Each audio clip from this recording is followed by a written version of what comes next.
आप हमारे 75 year old prime minister हैं, उनकी दिवंगत माता जी को, उनको इतनी गंदी गंदी भद्दी गालियां दे।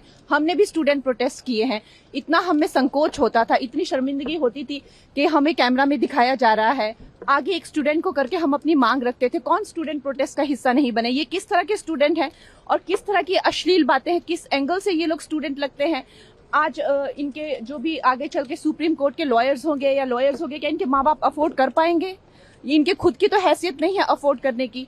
और हमें ये अब ट्रोल करे चाहे कुछ भी करे, 16 ईयर ओल्ड से जो है हम अपना करियर बना रहे हैं, माता पिता पर कभी बोझ बनकर नहीं रहे।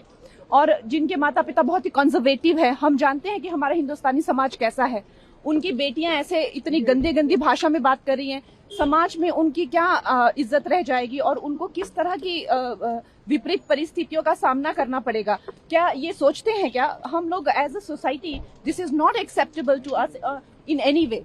देखिए, कंगना रनौत जी को अब उनके पार्टी वाले ही ज़्यादा नहीं पूछते हैं, ज़्यादा सीरियसली नहीं लेते हैं उनको, तो हम लोग भी क्यों सीरियसली ले? मुझे नहीं लगता जेन जी में या जेन अल्फा में या कोई भी यंगर जनरेशन में उनको सीरियसली कोई लेता है या उनकी बात सुनता है। वो पॉलिटिशियन है, नेता बन गई है। उनके तो कुछ वीडियोस भी थे जहाँ पे वो हिमाचल में जब अपने सीट में उन्होंने विजिट किया था तो उन्होंने बोला था कि मैंने सोचा था कि थोड़ा बहुत ही काम करना पड़ेगा, यहाँ पे तो इतना ज़्यादा काम करना पड़ता है एमपी बन के। तो ये उनका सीरियसनेस दिखाता है। वो हमें अनसीरियस जनरेशन बोल रही है, लेकिन उनका सीरियसनेस उन्होंने ही खुद को एक्सपोज कर दिया था। इस पे ज़्यादा मैं कुछ बोलूँगा नहीं। शब्दावली सही नहीं है, शब्दावली संभाल लेना चाहिए नेताओं को, अपने पद का गरिमा भी बना के रखना चाहिए। आपसे कई गुना ज़्यादा जेनजी ने इस देश के लिए किया है, कर रहे हैं।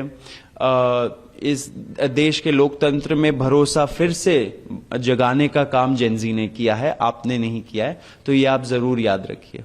मुझे अफसोस हो रहा है क्योंकि जिस तरीके से वो बॉलीवुड माफिया के खिलाफ लड़ी थी, एजुकेशन और ये माफिया की, मुझे लगा कि वो बोलेंगे इसके खिलाफ भी, because hats off to her, जिस प्रेरणा और साहस के साथ उन्होंने बॉलीवुड माफिया के खिलाफ बोला था। मुझे बिल्कुल, मैं वेट ही कर रही थी कि प्लीज़ ये कुछ बोले, बट अगर वो किसी, मैं जानती हूँ कुछ बच्चे हैं ऐसे जिन्होंने अपने एनर्जी में आके गलत गालियाँ दी हैं, गंदे बयान किए हैं, बट वो बच्चे हैं। अगेन, हम फ्रस्ट्रेटेड है सिस्टम से। अब देखिए हम यहाँ क्यों हैं, मुझे यहाँ होना चाहिए।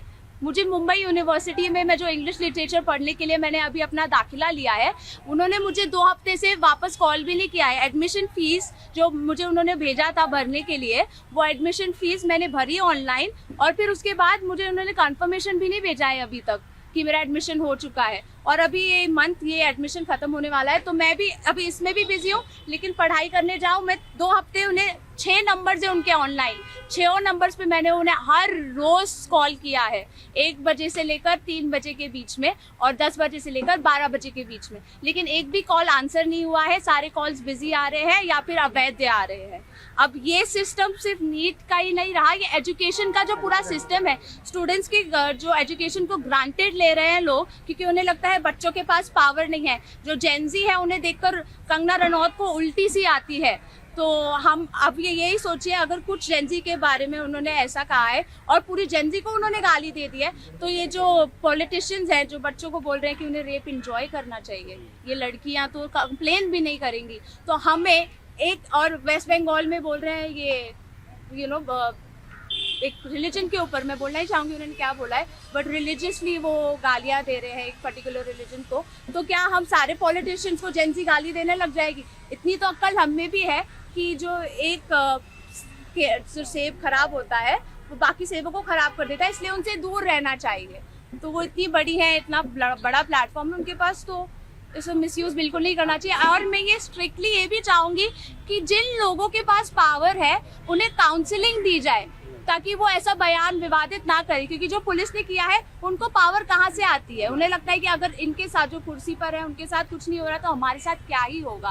रेप के बारे में, जातिवाद के बारे में, पार्टियों के बारे में, लड़कियों के बारे में, छात्रों के बारे में, वो कुछ भी अपना मन के धड़ल्ले से बयान देते जाएंगे और हम यहाँ बैठकर सुनते जाएंगे। ऐसा नहीं होना चाहिए। काउंसलिंग सेशन होने चाहिए, वार्निंग लेटर्स देने चाहिए ऐसे लोगों को।